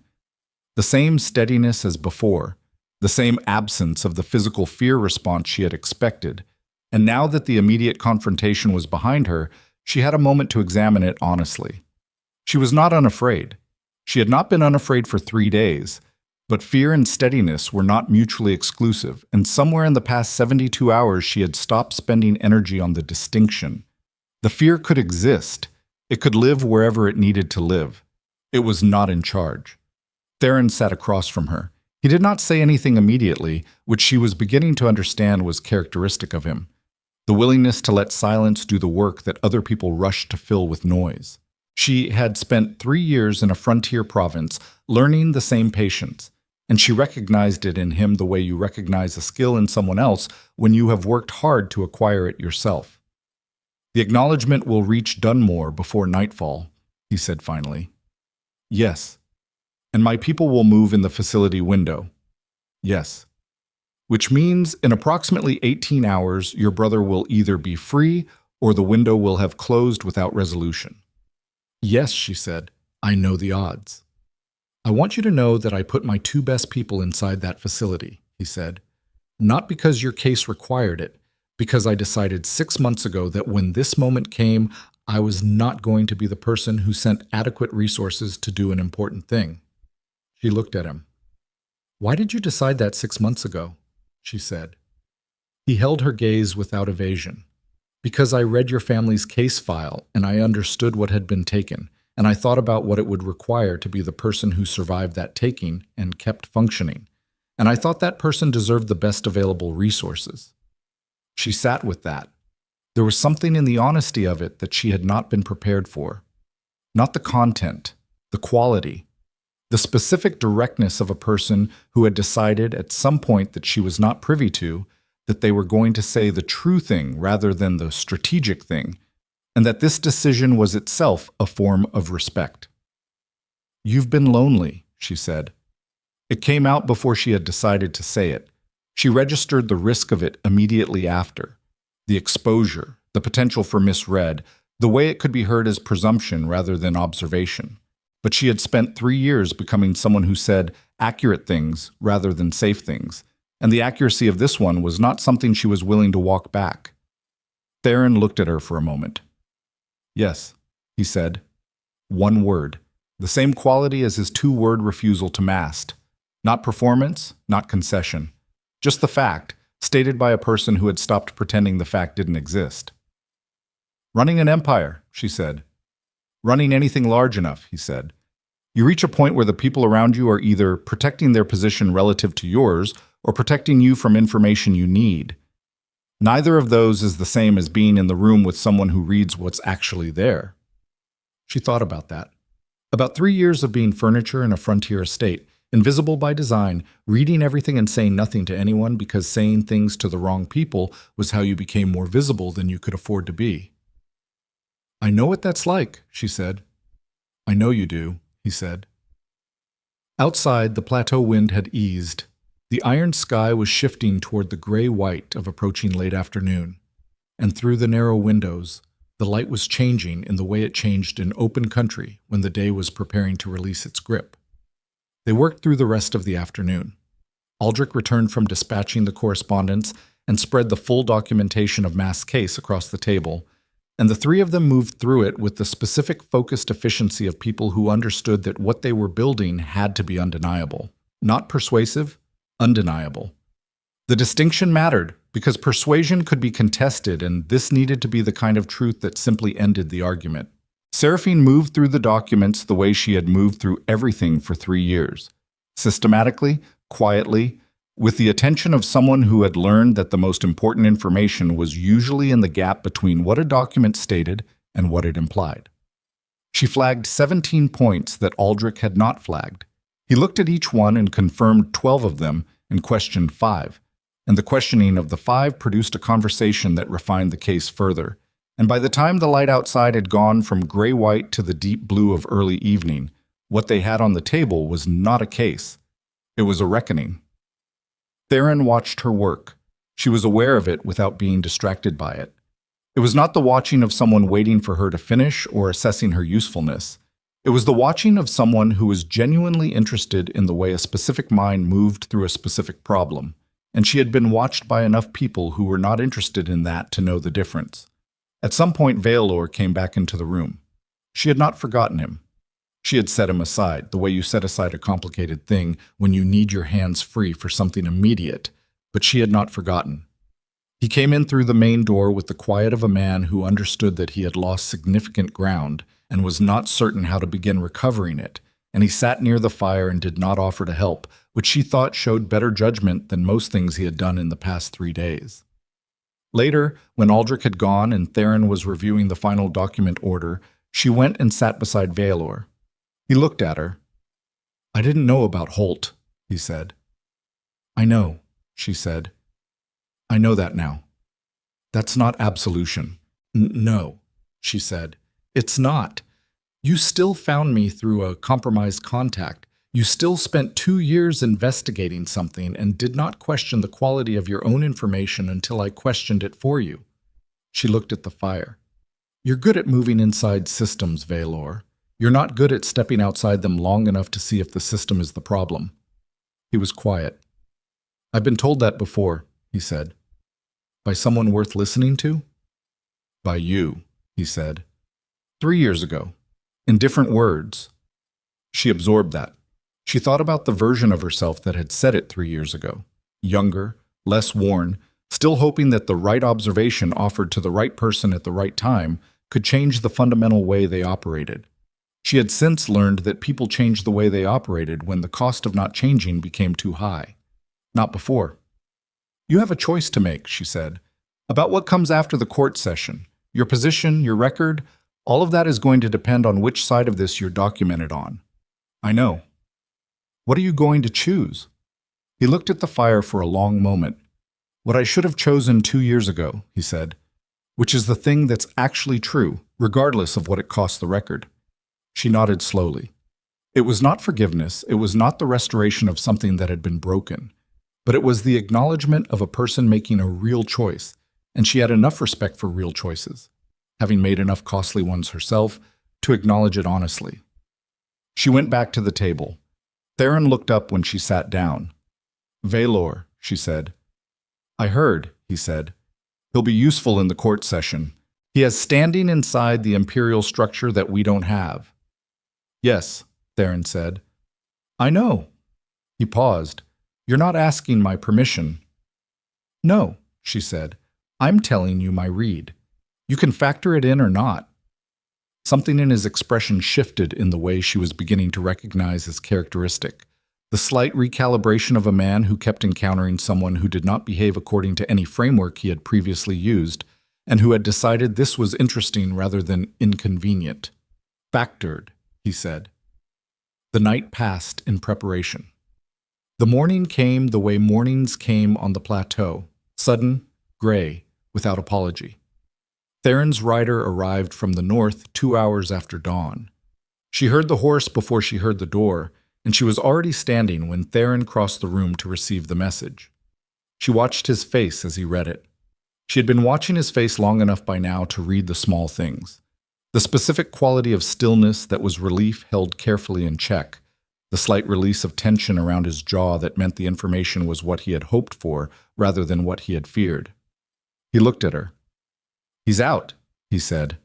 She sat down. Not from weakness, from the specific physical response of a person whose body has been carrying a sustained load and has just been informed that the load can be set down and does not yet fully believe it. She sat, and she put her hands flat on the table and she breathed, and the breathing was not controlled the way her breathing had been for 3 days. It was just breathing. "He's out," she said. "He's with my people north of the Cauldron Pass. Theron paused, reading. "He's asking for you." She laughed. It came out rough and brief and not particularly dignified, and she did not care about its dignity at all, because it was the first thing that had come out of her in 3 days that had not been constructed, calculated, or controlled. It was just the laugh of a person who has been afraid for a very long time and has just received permission to stop. She pressed the back of her hand against her mouth for a moment. Then she looked up at Theron, and he was looking at her with an expression she had not seen on him before, open in a way that his face had not been in the time she had known him, without the layer of assessment or authority or deliberate directness. Just a man in a stone room on a plateau, watching a woman find out that her brother is alive and safe, and finding the watching of it significant in a way he was not attempting to conceal. "Thank you," she said. "You solved the window problem," he said. "You had people inside for 6 months." "Yes," he said, "but without the acknowledgement triggering the administrative review, the window didn't open long enough." He held her gaze. "You did that." She looked at him steadily. "We did that." The court session was 9 days later. She had spent those 9 days in preparation, in the specific focused work of a person who understood that the confrontation ahead was not a battle in the conventional sense but required the same quality of total commitment. She had spent them with Aldrich, refining the case until every seam was tight. She had spent them with Valor, who had formally withdrawn from his imperial envoy position and submitted a written account of his involvement to Theron's legal office, a costly thing done without complaint, which she noted and did not comment on. She had spent 2 days with Emmerich, who arrived in the south looking thinner than she remembered, and harder in the eyes, and who held on to her in the doorway of the safe house for longer than either of them had ever held on to each other before, and who then said, in their father's exact dry register, that she looked terrible and had she been sleeping. She had not been sleeping, she had been building. The imperial court session was not the theater she had imagined from a distance. It was a high stone chamber with poor acoustics and a gallery full of people who were very good at maintaining expressions that revealed nothing, and it smelled like old documents and winter damp and the specific tension of a room where significant things were about to happen, and everyone present was calculating how those significant things would affect their particular position. She walked in with Theron on her left and Emmerich on her right, and Aldrich behind her with a document case that held 11 years of carefully constructed injustice. Mast was already seated. He looked at her when she entered. She looked back. She had been thinking in the days leading up to this moment about what she would feel when she saw him here, in the room where he had expected to complete something he had been building for years, surrounded by the apparatus of the law he had been using as a weapon. She had expected anger. She had expected the cold, functional kind that had been sustaining her since the night she read his document at the Caldwell estate kitchen table. What she felt, looking at him across the chamber floor, was something quieter. It was the feeling of a door that had been locked for a long time and was about to be opened from the inside. She sat down. She arranged her materials. She waited. The court came to order. She spoke for 40 minutes. She did not raise her voice once. She presented the 11 cases in chronological order, beginning with the earliest. A family named Corwell, 7 years ago, a territory in the eastern provinces, absorbed so cleanly that the record showed no irregularity unless you knew exactly what to look for. She showed what to look for. She showed it 11 times, each case its own specific architecture of the same structural mechanism, and she showed how that mechanism connected back to a single point of administrative authority that had been present in every case without exception. Emmerich spoke for 20 minutes. He spoke quietly and without drama, and his voice did not shake, and what he described was precise and specific and unembellished. The conditions of his imprisonment, the legal irregularities in his processing, the explicit connection between his continued detention and the document issued to Seraphine. He described it the way their father had taught both of them to describe difficult things, with the understanding that accuracy was more powerful than emotion, and that the truth, stated plainly, required no assistance. Aldrich presented the documentary evidence. Valor provided corroborating testimony from inside the imperial administrative structure, delivered with the specific authority of a man who had spent years inside the system and understood precisely how the system had been used against itself. Mass representation attempted, at 3 separate points, to challenge the legal foundation of the testimony. Each challenge was addressed cleanly from the documentation. The third challenge failed so completely that the chamber fell into a silence that everyone present understood was not neutral. At the end of the session, the presiding authority withdrew to deliberate. They returned in 40 minutes. The council was suspended pending investigation. Mass Administrative Authority was frozen. The 11 cases were referred for immediate review. The Arden estate and all claims pertaining to it were removed from disputed status and returned to direct family authority pending the review's completion. She heard these words in the specific, slightly distant way that you hear significant things when your body is too tired to fully process them in real time. She heard them and she understood them, and she felt something move through her chest that was not triumph. Triumph was too loud for what this was. It was more like the feeling of a room whose walls have been under pressure for a very long time finally being allowed to breathe. She looked at Emmerich beside her. He was looking at the floor. His jaw was set in their father's way. His right hand was on the table between them, and she put her hand over it, and he turned his hand over and held hers, not tightly, just held it. And neither of them said anything because there was nothing to say that the holding didn't already say better. Outside the chamber, in the corridor, Theron was waiting. He had stayed for her testimony and left before mass representation had finished. She had noted his exit and had not been distracted by it because she understood him well enough by then to know that his exit was not withdrawal. It was the movement of a man who had decided the room no longer required him, and that remaining in it was about presence rather than purpose. She found him in the corridor. He looked at her. "Done," she said. "Yes," he said. They stood in the corridor with the sounds of the chamber behind them and the cold of the stone building around them, and she thought about 3 days on a ridge and a frozen creek bed and a stone room on the Heron Plateau and a map covered in someone else's careful injustice. And she thought about the wolf in the courtyard, dark with silver eyes that left no tracks. "The wolf," she said. He looked at her steadily. "Was that you?" she said. Not a question exactly. "It was a form I use when I want to see something clearly," he said, "without the weight of what I represent getting in the way of the seeing." "And what did you see?" she said. He was quiet for a moment. "A woman at a kitchen table with 2 impossible things in front of her," he said, reading them both without flinching. He paused, and deciding. She thought about that, about being seen in that particular moment, in that particular way, by something that had left no mark on the world except the silver of its eyes and the change it produced in the person it was watching. "You could have come to the door," she said. "Not that night," he said. "That night you needed to be the one who decided to move. If I'd come to the door, the movement would have been toward me, which is not the same thing." She looked at him for a long moment. He was right. She knew it in the specific, unglamorous way that you know true things, not with the feeling of discovery, but with the feeling of recognition, as if the truth had been present the whole time and you had simply arrived at the angle from which it was visible. "What happens now?" she said. "You go home," he said. "You and your brother.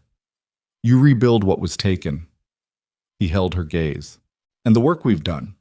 The 11 cases, the network we've broken, the legal framework Aldrich is going to spend the next year rebuilding. That work continues. There will be more." "Yes," she said. "I'll need someone who reads what's actually there," he said. She looked at him. There was nothing performative in the way he said it. It was the same quality as everything he had said to her. Direct, without decoration, carrying the specific weight of a person who meant what they were saying and was not particularly interested in whether the saying of it was graceful. "That's not a small thing to ask," she said. "No," he said. "It isn't." "I'm not interested in small things," she said. Something in his expression moved. That specific shift she had first seen in the stone room, the one that looked like recognition. "I know," he said. She pulled her coat around her against the corridor cold and looked down the hallway toward the chamber door, where Emmerich had appeared, looking tired and thin and more like himself than she had allowed herself to imagine in 3 years of frontier survival. He raised an eyebrow at her across the distance, their father's expression, asking the question without using the words. She raised one back at him. The answer was yes. The answer was that she was all right. The answer was that the long cold part of it was over, and the part that came next was going to require different things from her than survival had required, and that she was ready for those different things in the way you are ready for them, when you have been through enough that readiness is no longer a preparation, but simply a description of who you have become. She turned back to Theron. I need to take him home first, she said. I know, he said. And then, he said. The same quality, patient, direct. She nodded once. She walked down the corridor to her brother and she put her arm through his, and they walked out of the Imperial Court building together into the cold, clear light of a winter afternoon that smelled of pine and coming snow, and the particular, unremarkable cleanness of a day that had no agenda beyond being itself. She did not look back. She did not need to. The path ahead was not simple. It was not safe. It was not guaranteed in any of the ways she had once, in another life, believed good things were supposed to be guaranteed. There would be more cases and more documents, and more men who used the language of law to do the work of theft, and the work of untangling them would be long and unglamorous, and sometimes it would fail. But she was done with small. She was done with invisible. She had spent 3 years building something survivable, and it had held long enough to bring her here, to this corridor, to this afternoon, to her brother's arm through hers and the cold air on her face and the understanding, not hope, not optimism, but the genuine, earned, unsentimentally acquired understanding that the people who endured were not the ones who escaped the worst of it. They were the ones who went through it and came out the other side knowing exactly who they were. She knew. The snow began as they reached the street, light, unhurried, the kind that doesn't announce itself as a storm, but simply arrives and stays. It settled on her shoulders and in Emmerich's dark hair and on the stones of the street beneath them, and she looked at it and thought that the frontier province was 6 days' ride north, and that the Ardeen land was further still, and that both of those distances were the most manageable distances she had faced in recent memory. She had walked harder ground than this. She would walk harder ground again. But today the snow was light, and her brother was beside her, and somewhere behind her in a stone corridor, a king with silver eyes was watching her leave, and had the particular patience to let her go, and she understood, without needing to name it yet, that this was not an ending. It was the first day of something that had not yet decided what it was, and that, for the first time in 3 years, was exactly enough.